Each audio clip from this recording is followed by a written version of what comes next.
Hello friends, welcome to Sade Samayal. இன்னைக்கு நம்ம சேனல்ல நெய் மைசூர் பாக்கு எப்படி செய்யலாம்னு பார்க்கலாங்க. நான் 1 கப் கடலை மாவு எடுத்துர்க்கேன்.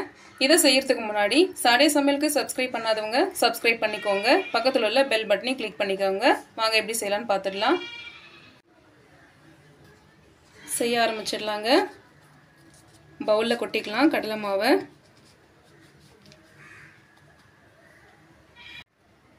ஒரு கப் கடலை மாவு எடுத்துருந்தேங்க. ஒரு கப்புக்கு 1 கப் அளவுக்கு நம்ம எண்ணெய் சேர்த்துக்க போறோம். முழுமையா நெய் சேர்த்தாலுமே சேர்த்துக்கலாம். நான் இன்னைக்கு எண்ணெயும் நெய்யும் மிக்ஸ் பண்ணி நான் சேர்க்க போறேன். 3/4 கப் எண்ணெய் எடுத்துர்க்கேன். இத சேர்த்துடலாம். நீங்க இந்த மாதிரி செய்யும் பொழுது கொஞ்சம் ஈஸியா இருக்கும் உங்களுக்கு.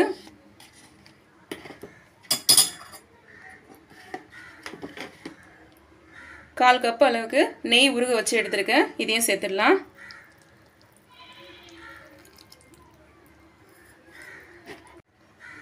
மிக்ஸ் பண்ணிக்கலாங்க. மாவு கட்டி இல்லாம ஃபுல்லா நல்லா கலந்து விட்டுக்கோங்க. இந்த மெத்தட்ல செய்யும் பொழுது பிகினர்ஸ் கூட ஈஸியா செஞ்சிடலாங்க. நல்லா கலந்து விட்டுக்கலாம்.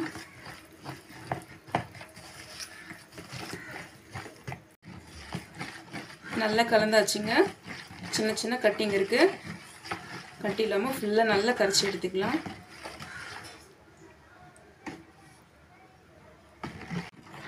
மாவு நல்லா கரைச்சாச்சுங்க. பாருங்க கட்டி இல்லாம நல்லா கரைச்சி எடுத்துட்டோம். இது ஒரு ஓரமா வச்சிடலாம். இப்போ நம்ம சக்கரை பாகு ரெடி பண்ணிடலாம். சக்கரை பாகு ரெடி பண்றதுக்கு நம்ம சர்க்கரை சேர்த்துக்கலாங்க.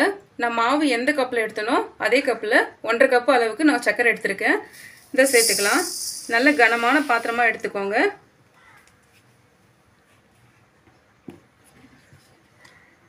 ஒன்றரை கப் சக்கரை சேர்த்துர்க்கோம். 3/4 கப் அளவுக்கு தண்ணி சேர்த்துக்கலாம்.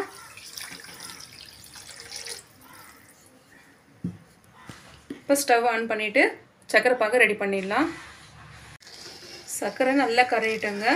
கலந்து விட்டுட்டே இருக்கலாம். இல்லைன்னா அடி பிடிக்கும். நான் இரும்பு கடாய் தாங்க எடுத்துர்க்கேன். நீங்க நல்ல கனமான கடாயா இருந்துச்சுன்னா எடுத்துக்கோங்க. இல்ல நான்ஸ்டிக் கடாயில கூட செய்யலாம். நல்லா கலந்து விட்டுட்டே இருக்கலாம். சக்கரை நல்லா கரைஞ்சி கொதிக்க ஆரம்பிக்குதுங்க. இந்த சக்கரை பாகோட அளவு 1 கம்பி பதம் அளவுக்கு வந்தா போதுங்க. ரொம்ப நேரம் கொதிச்சு இந்த 1 கம்பி பதத்தை மீறி போயிடுச்சுன்னா மைசூர் பாகு வந்து ரொம்ப கெட்டிமாயிடும். சாஃப்டா இருக்காது. நம்ம சாஃப்டா தான் செய்ய போறோம். இப்போ நல்லா கலந்து விட்டுட்டே இருக்கலாம். சக்கரை ஓரளவு கொதிச்சிருக்குங்க. கம்பி பதம் வருதான்னு பார்த்துடலாம். நான் பாத்திரம் மாற்றிட்டேங்க. இதுக்கு முன்னாடி வச்சுருந்தது ரொம்ப சின்னதாக இருந்தது. மாவு கொட்டி கலக்கணும்னா பத்தாமல் போயிடும். அதனால நான் மாற்றிட்டேன். இப்போ கம்பி பதம் வருதான்னு பார்த்துடலாம். லேசாக சர்க்கரை இப்படி தொட்டு இப்படி பாருங்கள். ஒரு கம்பி பதம் அளவுக்கு வருதுங்க.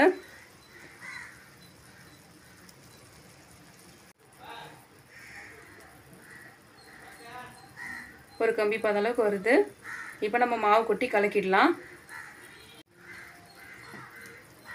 நம்ம கலக்கி வச்ச மாவை மொத்தமா சேர்த்துக்கலாங்க. கொஞ்சம் கொஞ்சமா சேர்க்க வேணாம். மொத்தமா சேர்த்துட்டு நம்ம கை விடாம அப்படி கிண்டிட்டே இருக்கணும்.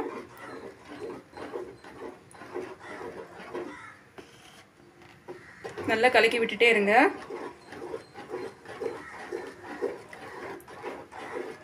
ஸ்டவ் வந்து மீடியம் ஃப்ளேம்ல இருக்கட்டும். நல்லா கொதிச்சு ஓரளவுக்கு திக்காகும் பொழுது ஃபுல்லா சிம்ல வச்சுட்டு நம்ம கலக்கி விட்டுட்டே இருக்கலாம்.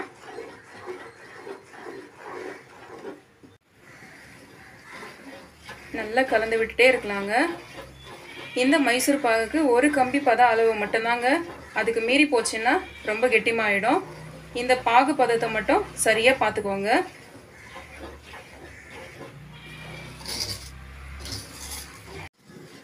இப்போ இந்த மாவோட தன்மை ஓரளவுக்கு திக்கா இருக்கு.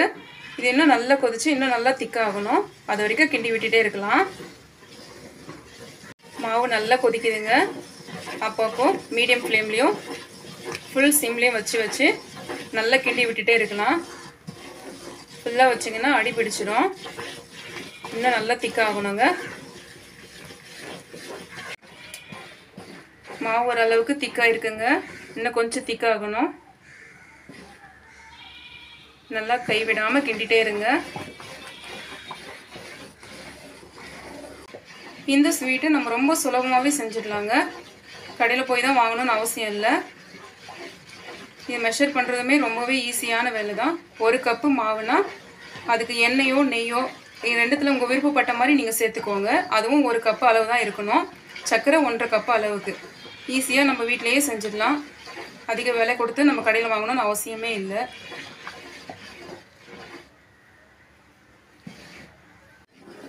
மாவு நல்லா திக்காக இருக்குங்க. இந்த மாவு இப்படி எடுத்து ஊற்றும் பொழுது லேயராக வரணும். ஓரளவுக்கு வருது. இன்னும் கொஞ்சம் திக்காகணும். இன்னும் ஒரு 2லேருந்து 3 நிமிஷம் போல் நல்லா மிக்ஸ் பண்ணி விட்டுக்கலாம். மைசூர் பாகு பதம் ரெடி ஆகிடும். நல்லா கலந்தாச்சுங்க. இந்த ஸ்டேஜில் நான் இன்னும் கொஞ்சம் நெய் சேர்த்துக்கிறேன்.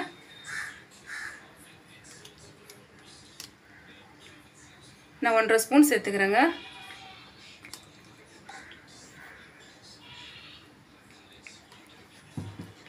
நல்லா கலந்து விட்டுக்கலாம். கடைசி நேரத்தில் நம்ம நெய் சேர்க்கும்பொழுது இந்த ஃப்ளேவர் இன்னும் நல்லா சூப்பராக இருக்குங்க. நல்லா டேஸ்ட்டாகவும் இருக்கும். நல்லா கலந்து விட்டுக்கலாம்.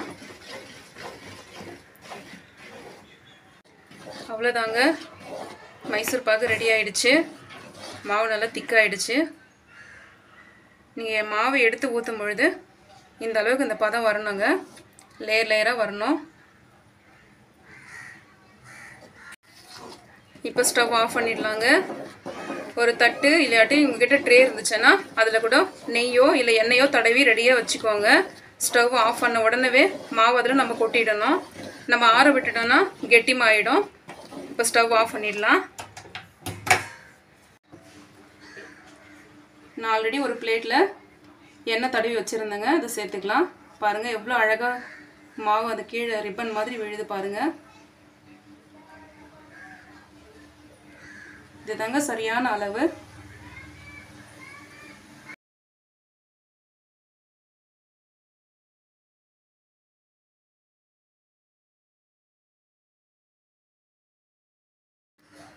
தட்டில் சேர்த்தாச்சுங்க. சேர்த்ததுக்கப்புறம் லேசாக அப்படி தட்டி விட்டுக்கலாம். சின்ன சின்ன பபிள்ஸ் இருந்துச்சுன்னா அது செட் ஆகிடும். இந்த ஸ்வீட்டு 2லேருந்து 3 மணி நேரம் அளவுக்கு நல்லா ஆறணுங்க. அதுக்கப்புறம் நம்ம கட் பண்ணிக்கலாம். 2 மணி நேரம் ஆச்சுங்க.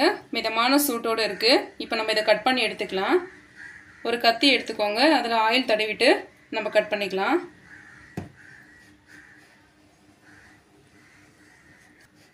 உங்களுக்கு ஷேப் எந்த அளவுக்கு வேணுமோ அந்த அளவுக்கு கட் பண்ணிக்கோங்க.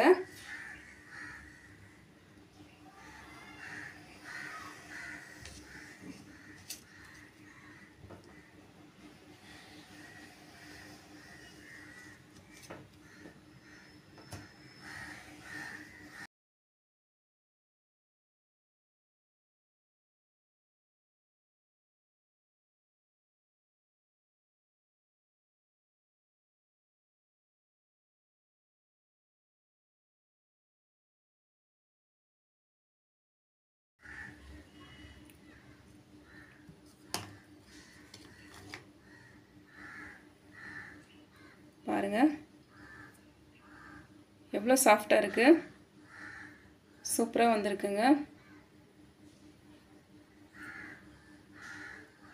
எல்லாம் கட் பண்ணி வச்சுங்க. இப்போ எல்லாம் தனித்தனியாக எடுத்துக்கலாம். நீங்கள் ஒரு பாக்ஸில் போட்டு வச்சுக்கோங்க. எல்லாம் கட் பண்ணி எடுத்தாச்சுங்க. எவ்வளோ சாஃப்டாக வந்திருக்கு. நான் எடுத்த கப்போட அளவுக்கு 400 கிராம் மாவு வந்ததுங்க. 400 கிராம் மாவுக்கு எனக்கு 1.5 கிலோ அளவுக்கு எனக்கு ஸ்வீட் வந்தது. நீங்களும் இதை போல் ட்ரை பண்ணி பாருங்கள். ட்ரை பண்ணி பார்த்துட்டு எப்படி இருக்குன்னு சொல்லுங்கள். மறக்காமல் சாடே சமையலுக்கு சப்ஸ்கிரைப் பண்ணிக்கோங்க. பக்கத்தில் உள்ள பெல் பட்டனையும் கிளிக் பண்ணிக்கோங்க. தேங்க்யூ.